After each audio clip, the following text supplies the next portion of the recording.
long before the great empires of Europe reached their peak, long before explorers crossed oceans searching for wealth and glory, there was a kingdom in West Africa whose riches seemed almost impossible to imagine.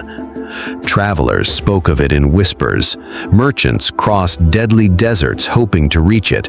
Scholars wrote about it in distant lands. And somewhere within this vast empire, a young boy was growing up, completely unaware that one day the world would know his name. That boy was Musa. History would remember him as Mansa Musa, the ruler many believe was the richest human being who ever lived. But wealth was not the beginning of his story. Like many of history's greatest figures, his journey began with uncertainty, with circumstances nobody could have predicted, and with a chain of events so strange that even centuries later, historians still debate parts of it. To understand Musa, you must first understand the world he was born into. The Mali Empire was already becoming one of the most powerful kingdoms on earth. Stretching across vast regions of West Africa, it controlled important trade routes that connected distant civilizations. Caravans carrying salt, ivory, textiles, books, spices, and gold crossed the Sahara Desert in endless lines. Some journeys lasted months. Many travelers never returned. The desert was merciless. Blazing heat roasted the skin during the day, while freezing winds swept across the sands at night. Sandstorms could erase entire caravans from existence. Yet people continued making the journey because the rewards waiting at the end were simply too great. At the heart of those rewards was gold. Not small amounts of gold, not occasional discoveries buried beneath the earth. The lands controlled by Mali contained some of the richest gold-producing regions in the world. Gold flowed through the empire like water. It funded armies, enriched merchants, strengthened rulers, and attracted attention from distant lands that had never even seen the empire itself. As Musa grew older, he watched this remarkable world unfold around him. He listened carefully whenever traders arrived from distant places. He heard stories of cities beyond the desert. He learned about rulers who commanded great armies. He heard tales of magnificent palaces and bustling markets.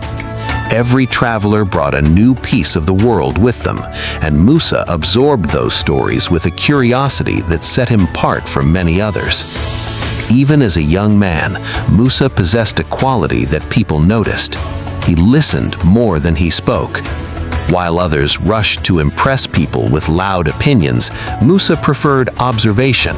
He watched how leaders made decisions. He paid attention to how merchants negotiated. He studied how conflicts began and how they ended. It was a habit that would later become one of his greatest strengths. At the time, however, nobody expected him to become emperor. There were others much closer to power. Other men stood ahead of him in the line of succession. If someone had traveled across the empire asking who would one day rule Mali, very few people would have mentioned Musa's name. Destiny appeared to have different plans. But history has a strange way of choosing its heroes. Sometimes a throne is inherited, sometimes it is seized, and sometimes it falls into the hands of someone nobody expected. The event that changed Musa's life began with a mystery. The ruler of Mali before Musa was a man consumed by curiosity. While most kings focused on neighboring kingdoms, trade, and warfare, this ruler became fascinated by something else entirely. He wanted to know what existed beyond the vast Atlantic Ocean. Today, we can look at maps and understand the shape of the world, but in those days, the ocean represented mystery itself. To many people, it was an endless expanse with no known destination. Stories circulated about strange creatures, impossible storms, and waters that swallowed ships forever. Yet the emperor wanted answers. Curiosity became obsession. Eventually, he ordered an expedition. Ships were prepared, supplies were gathered, sailors were recruited. The fleet sailed westward into waters few dared explore. Months passed. Then a handful of survivors returned. Their story was terrifying. They described powerful currents unlike anything they had ever encountered. They spoke of ships disappearing one after another. According to their account, most of the fleet had vanished. For many rulers, such news would have ended the experiment. Not for the emperor. Instead, his curiosity grew even stronger. He became convinced that the first expedition had simply been too small. If the ocean held secrets, he intended to uncover them himself. A second expedition was organized, much larger than the first. Hundreds of vessels were reportedly prepared. Resources poured into the mission. The emperor personally joined the fleet. Then the ships disappeared beyond the horizon and never returned. No triumphant homecoming, no messages, no explanation, no certainty. One of the most powerful rulers in Africa had simply vanished into history. Even today, nobody knows exactly what happened. Did the fleet sink? Did it reach unknown lands? Did the emperor die at sea? Or did he discover something that history never recorded? The answers remain hidden somewhere beyond the reach of time. But while the mystery endured, the empire faced a serious problem. Someone had to rule. Someone had to maintain order. Someone had to prevent chaos. That responsibility eventually fell upon Musa. Imagine the weight of that moment. One day, you are a nobleman with influence. The next day, you are responsible for one of the largest and wealthiest empires on earth. Merchants depended on stability. Regional governors expected leadership. Enemies watched for weakness. Millions of lives were connected to decisions that would now pass through Musa's hands. Many men would have been overwhelmed. Some would have panicked. Others might have become ruthless in their attempt to hold power. Musa chose a different path. He understood that stability often matters more than dramatic displays of strength. Rather than ruling through fear, he focused on confidence. He reassured those around him. He maintained the systems that kept trade flowing. He strengthened relationships with important trading partners. Gradually, uncertainty began to fade. People started noticing something unexpected. The man nobody expected to rule was proving remarkably capable. Trade continued to flourish. The empire remained stable. Revenue increased. The machinery of government functioned smoothly. What had initially seemed like a temporary solution slowly transformed into a successful reign. Yet Musa's ambitions extended beyond simple wealth. As he settled into power, he began imagining a larger future for Mali. He saw an empire that could become not only rich but respected, not only powerful but admired, not only feared but remembered. Those dreams required vision. They also required understanding.